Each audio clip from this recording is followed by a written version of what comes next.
We have a lot of talk here in Congress about infrastructure. Infrastructure is not just roads and bridges. I mean, I think of our public school system and our childcare system as infrastructure. So, what infrastructure changes do you believe we need to better support our families? Care is infrastructure. There is a full range of care from paid family leave, child care, and community based care and long term care that is all families at some point in our lives will have to rely on that, on one of those or multiple of those issues. And we need to invest in that infrastructure. We need to be paying our workforce across that spectrum a living wage. We're paying for it one way or the other. If we don't have living wages for folks, if we don't have a care infrastructure, then families are suffering and we're paying on the back end in other types of public investment. So why not do it in a way that is really building on the fabric of this country? So care infrastructure is huge.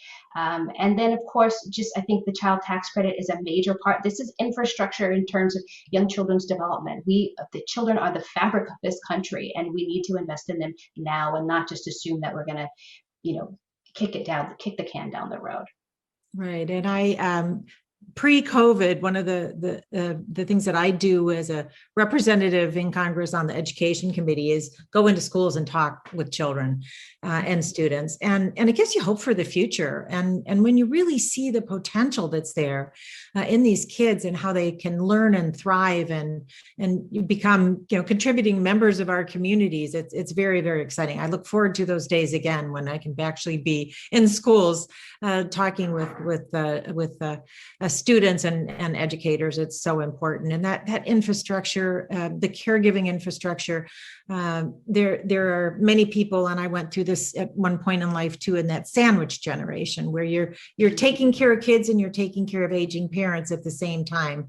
And then you're working and you got a lot of balls up in the air at once. So it's a tough time. And I'm grateful that the Biden administration is really talking about the value of caregiving. And as you mentioned, from young children to our seniors.